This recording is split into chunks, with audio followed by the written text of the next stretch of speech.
All right, guys, we're going to move forward with the Fatal Flaw Part 3.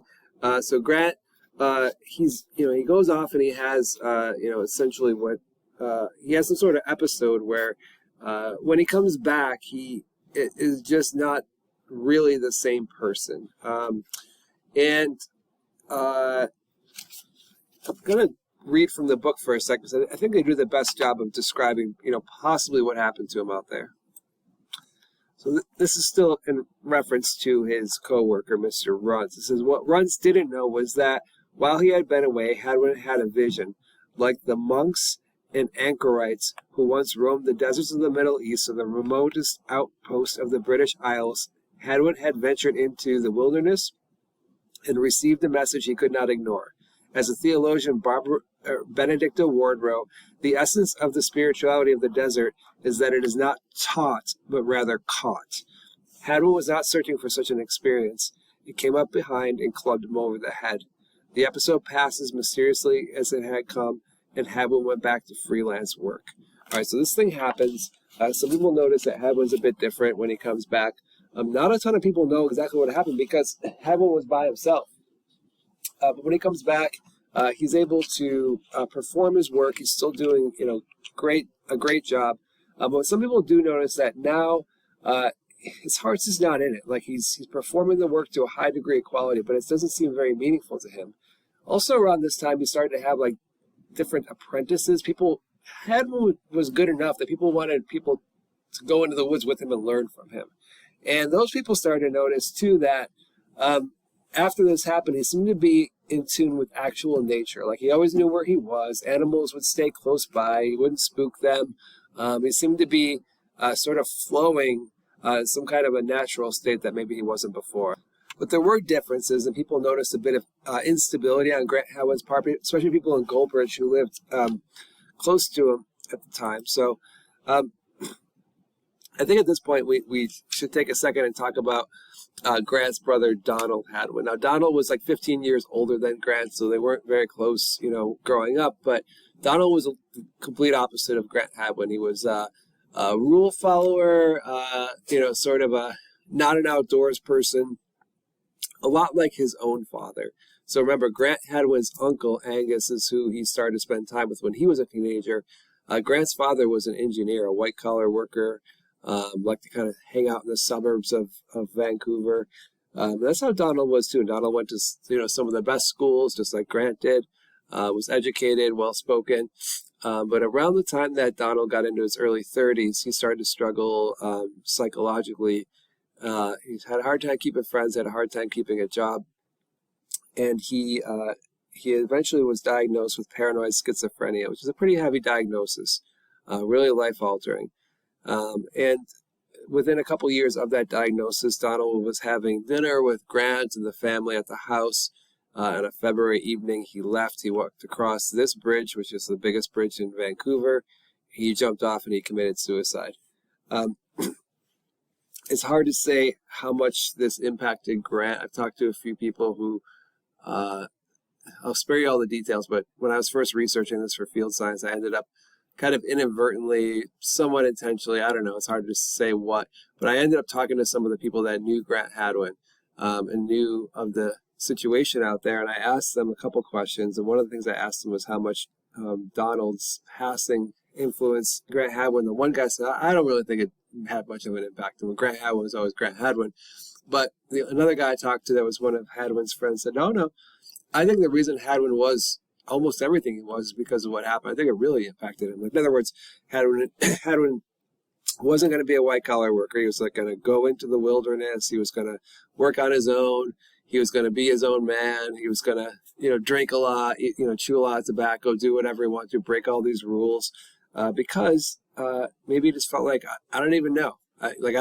My brother Donald did everything right. Look where he ended up.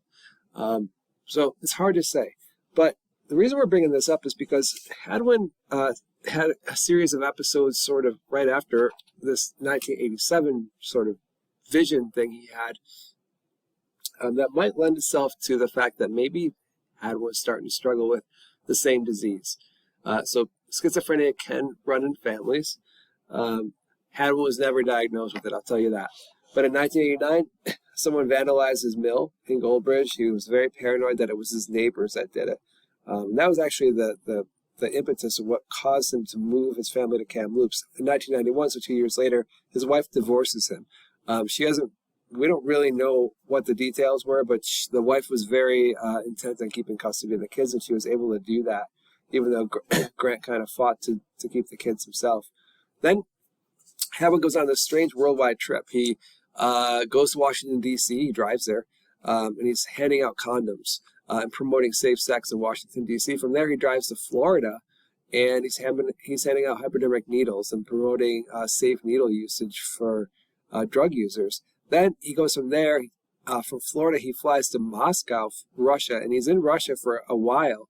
And he's reportedly he's doing this, safe needle campaign in Russia, but he ends up going out into eastern Russia, which is like Siberia, and a lot of people feel like he was actually looking for work, because Siberia was one of the last areas that was being clear-cut at the time, and they felt like Hadwin maybe felt like he could work out there. It is hard to work in a foreign country if you're not a citizen. As far as we know, he never was able to find work out there, and that might be related to his citizenship. It might be related to the fact that he was sort of acting peculiar. And he comes back.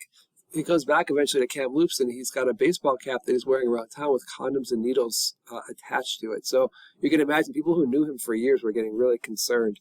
And it was pretty clear that he was maybe becoming unraveled to some degree. So there's an incident too that follows where he gets in kind of a road rage incident where an 18-wheeler ends up tailgating him back to his wife's house. It wasn't even his house because they're separated at the time, and he goes back to his wife's house, and in the driveway they get out, they start screaming at each other.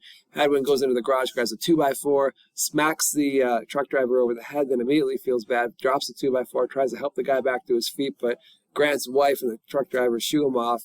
The guy calls the police, and this is actually Hadwin's first brush with the law that we know of, or at least that's on record anywhere.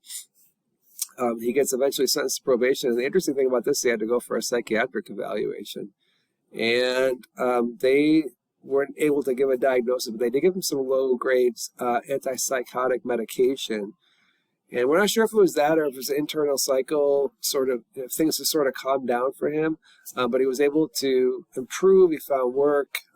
He was like turning in excellent reports for logging.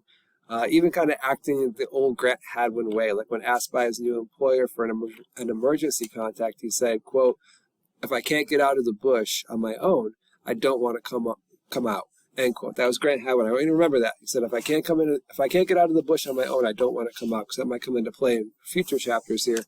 Around this time, he meets a woman who he sort of refers to as an aunt figure. The woman reminds him of one of his favorite aunts. Her name is Cora Gray. They start to hang out together. And she's actually a native woman, and she takes him on his first trip to Haida Gwaii. Now, the Sitka spruce, which is what Haida Gwaii is sort of populated with, this spruce was heavily harvested back in World War I for the use of airplanes. So in World War I, they were using Sitka spruce. They needed Sitka spruce from old trees. It was the wood itself was light in weight and had a rare combination of strength and flexibility. It was ideal for making airplane wings. And they were harvesting it so much that the timber reports at the time actually, candidly in the book, I was surprised that people wrote these kinds of things down in 1914 so forwardly, because we kind of cover things up now, but they basically said, there's no way these trees are coming back. Like, these trees were 500 to 800 years old, and we're dropping them, and we're dropping so many of them that by the time the forest recovers, it'll be essentially a miracle if we ever get trees like this again. And they just wrote that down as like part of their forestry report from the timber companies. They don't write that kind of thing anymore. They say all forestry is sustainable. Some of it is, some of it is not. But Hadwin goes to Haida Gwaii, and he sees a few things that really stick with him. Number one, the scale of logging that was happening in the early 90s in Haida Gwaii was really intense. There was two boats. One was called the Haida Brave. There was another one called the Haida something, I forget. But the way these boats work, guys, is these cranes pick up logs. They loaded this whole interior up with logs, and they ship them out. These things were running like twice a day to and from Haida Gwaii. People there were kind of watching their heritage of these trees. Remember, these are the same people that were building totem poles for generations. They're watching these things be shipped out day in and day out. Grant knows this, and he knows what the timber companies are doing. He's already starting to have some issues with the scale of logging that's happening in British Columbia.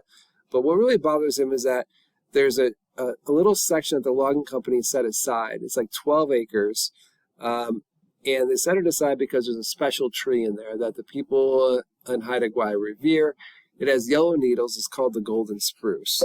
And it wasn't just natives who liked this tree. A lot of white people did too. It's kind of a fascinating tree because usually in order to perform photosynthesis, you need chlorophyll, which is green. But this tree had yellow leaves, it had yellow needles. So people like to look at it. They like to take pictures of it, see it in the sun. There's some recreational opportunities to kind of go and have a picnic under it. So people have been going there for years. This tree was like hundreds and hundreds of years old. And so the logging company didn't want to log right up to this one tree. So what they did is they preserved 12 acres of old growth forest and they logged everything around it. Grant visited this area. This is actually in the Golden Spruce Park. This is the size of the trees they left and didn't cut down. The rest of Haida Gwaii doesn't have trees as big because they cut them all down.